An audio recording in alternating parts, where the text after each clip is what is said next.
Natalia, can I just say that, I mean, first of all, thank you so much. That was wonderful. I love your work. I did not know it before. I Thank found the sperm piece so moving, and I just wanted to say it was in a bit in relation to what we were talking about before about it brings in what everyone said, transalien Dominic, as well as that we inhabit this body, this space, and humor. I'm a big fan of humor. I think humor is one of the greatest political tools. I think it's so important because it can bring very difficult issues to life, but also because of that reason you just said, it takes us, if tonight we're talking about how we queer space or how we look at space differently, and the space of our bodies being the very queer thing, I think humor takes us out of that heteronormative, forced, serious, tight space into a space that is more spiralic or spiracular, into somewhere that it's almost like it brings us into the room where something can change because we've been broken open. The pretense falls a little when you're laughing, right? Exactly. And my favorite kind of work is when you laugh, but then the artist uses that moment to show you something. It's like a magic eye, like being given a drug and you can see something that you didn't see before. And I'm starting tonight, a lot of things are coming together. There's something about taking ourselves out of the spaces. Even when we talk about being queer, we can still be talking about it in a very normative framework. The way we talk, with humor, we're in our bodies. We laugh we move our bodies when we laugh. And I just loved that. I love that you brought that to life in a really beautiful way. So thank you. Thank you so much. Thank you. Gracias a vos. Bueno, no es una pregunta y es un poco chupamedias, pero quiero decir que me encantó en particular este grupo. Estamos muy contentos de haber compartido con Transalien y con Dominique. Siento que como que particularmente a mí me llegó mucho lo que dijeron ellas. Así que muchas gracias por esta experiencia.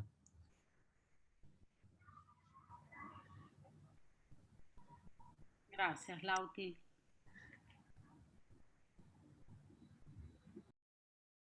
Este encuentro como que nos deja con más preguntas de las que teníamos antes y al mismo tiempo con tantas ideas y tantas referencias diferentes. No sé si alguien quiere comentar. Decir, por ahí yo venía con una idea de este encuentro más pensando en cómo pasar de un medio o de un código, por ejemplo, teatral a un código audiovisual, o de un código literario a un código audiovisual, ¿no? Como estaba muy un poco como cerrada o prejuiciosa con esa idea.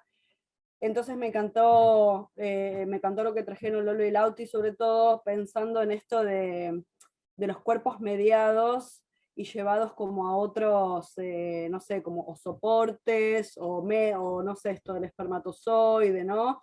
Y que también un poco lo macheo, lo encuentro a lo que dijo Dominique con esto de los envases, ¿no? O como encauzar, como un río, un agua que va tomando distintas formas, y hay algo de une que se vuelca, y en esto de la traducción, ¿no? Algo como volcar de une, pasarlo a otro medio para que ese mensaje le llegue a otras personas.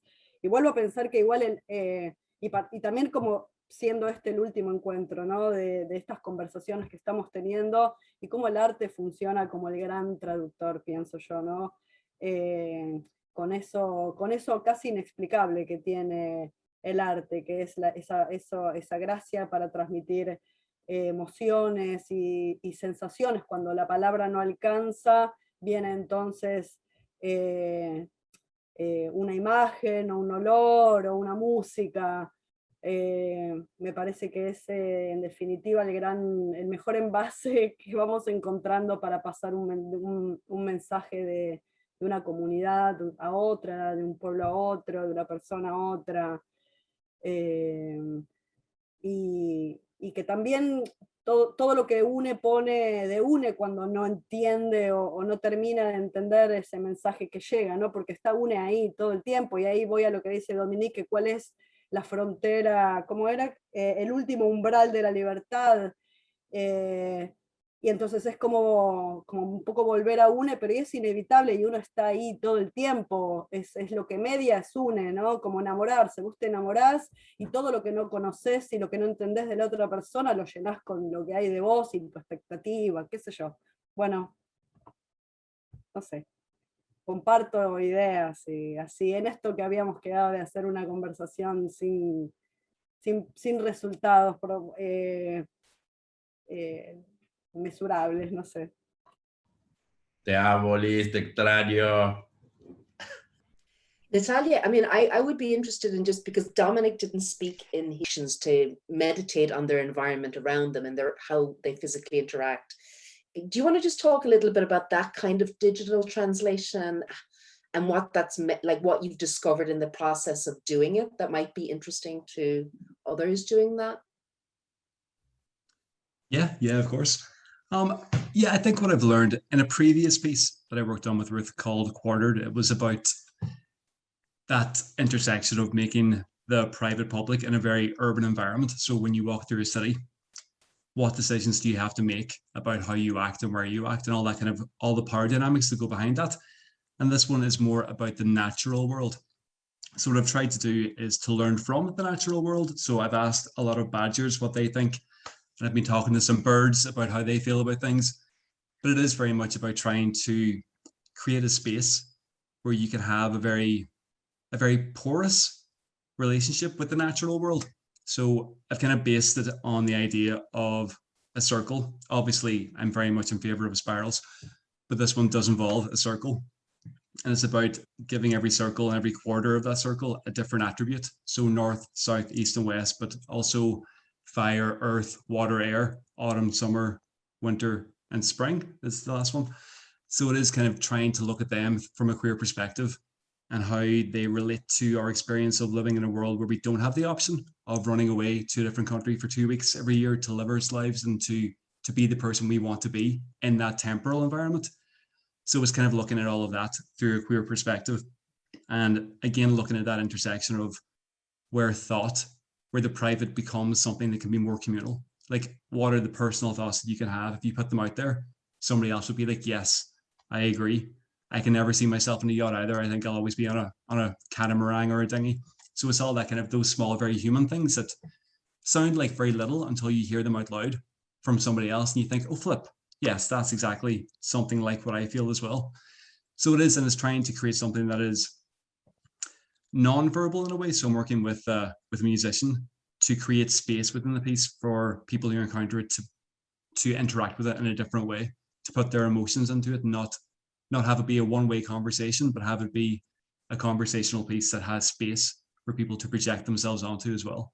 And hopefully using humor within that, because I completely agree that humor is a great universality. I love the piece, the coming together piece. I think that was brilliant. So thank you for sharing that. But yeah, so I hope that answers some of the questions without being too vague. It's about elements and the world and circles and spirals. Because I know you're still working on it, but I suppose because we're all, hopefully the ultimate aim of this project is the conversations and maybe the relationships that will emerge from them, because there's already lots of people I want to work with, and I'd love to see more of. But I think there's also like the learning through our work and through the projects, like, learning when you do something online like Lolo and Lauti, what the type of interactions people have with you when you're doing something vulnerable. And that's the other thing about your work, Lolo and Lauti. It's very vulnerable, which is also a very queer state to be in and gives other people permission to be vulnerable. And that's where physical work, and that's, with your space, Dominic, we naturally seem to do this, I think, in gay spaces, like dancing. Dancing is a big queer thing. It's everyone all over the world dances. All queer people dance. So a, you know, there are kind of non-verbal things, I think, that are, I think what's coming out of this for me is that a lot of the time non-words, body, physical, how we physically interact with spaces, how people change when our behaviors with our bodies change as artists. So when the artist's body change, the permission you give, not just permission, but the feeling you create in the room to allow other people to do things is a kind of translation that's unspoken. So I'm very interested in that. So I was just interested in that in relation to your work as well. But I know once you've actually got the work made this year, it might be easier to talk about it rather than talking about it in development.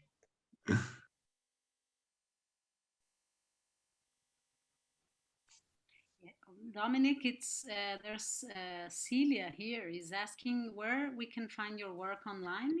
If you have links to there. Yeah, some of the work, there's clips to the work on various websites. So if you look at, there's a company that I work with alongside Outburst called Kabosh. So it's KABOSH.net. So there's links on that to stuff on Quartered. And you can just, if you Google Quartered Belfast, a love story, kind of clips of various soundscapes come up from that as well. But there's no collective space, but it's all kind of out there in the world. Okay, thank you. And it's so lovely that you bring the nature as an environment that we should look into to see how queer life emerges Yeah. and lives. We did this publication with Outburst called El Alto, which is like a series of profiles and projects in queer arts in the Americas. And one of them is about botanical life, queerness in plants, basically. And these are scientists who study plants, and they found out there were like drag queen flowers who would dress up and, you know, to attract certain insect that would ensure the pollination of the flowers, and also plants that are non-binary and forms of reproduction that are not heteronormative, like non-binary reproduction. So, and it's amazing, and when we see that, and also the microscopic life of sperm, and you know, it's such an inspiring way of looking at queerness. Is as if nature was telling us, you know, this is just how nature works, and we are part of nature, and this is just how, you know, diverse things are in nature, and that, you know, can reflect on our experience. So it's lovely, lovely. Thank you. Okay, thank you. And it's so lovely that you bring the nature as an environment that we should look into to see how queer life emerges and lives. We did this publication with Outburst called El Alto, which is like a series of profiles and projects in queer arts in the Americas. And one of them is about botanical life, queerness in plants, basically. And these are scientists who study plants, and they found out there were like drag queen flowers who would dress up and, you know, to attract certain insect that would ensure the pollination of the flowers, and also plants that are non-binary and forms of reproduction that are not heteronormative, like non-binary reproduction. So, and it's amazing, and when we see that, and also the microscopic life of sperm, and you know, it's such an inspiring way of looking at queerness. Is as if nature was telling us, you know, this is just how nature works, and we are part of nature, and this is just how, you know, diverse things are in nature, and that, you know, can reflect on our experience. So it's lovely, lovely. Thank you. There are more comments here. Ahí agradece Celia. Celia también dijo que le estalló el alma. Tengo el alma estallada. An outburst of her soul.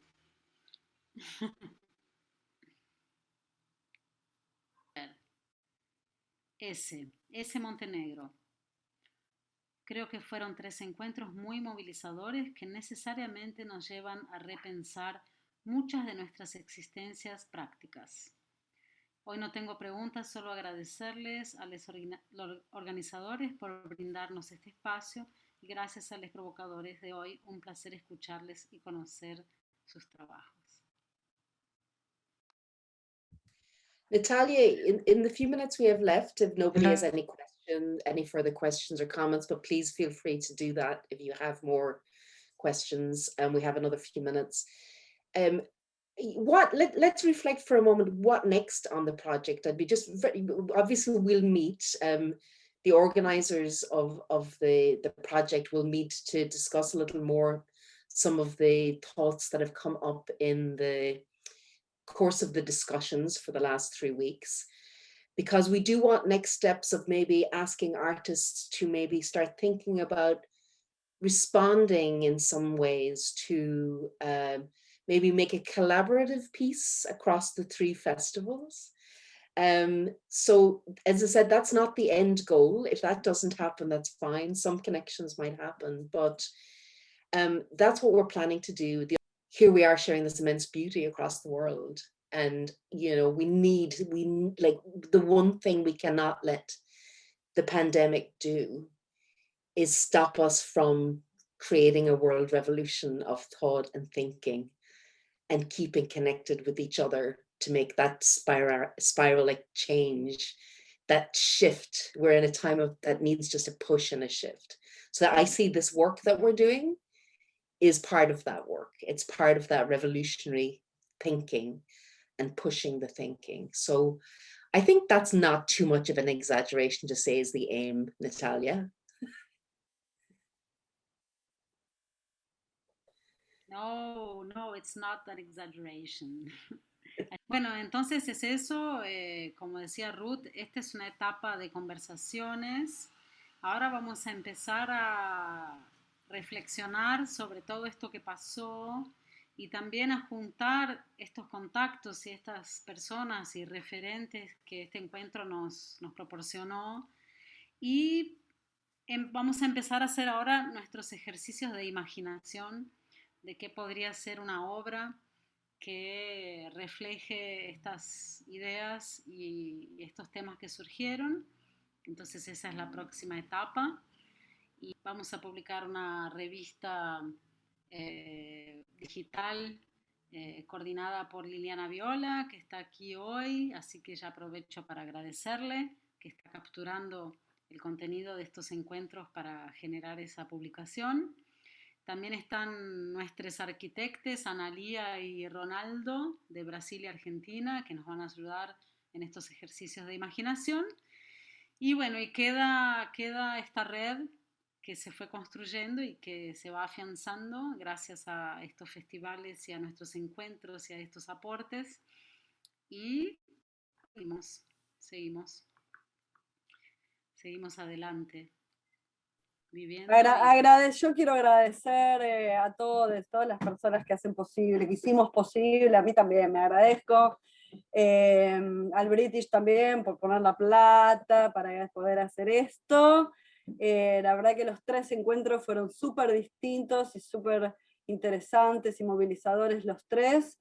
Gracias a todos por estar acá y bueno, y muy también expectante de lo que vaya a surgir en la próxima etapa que se viene.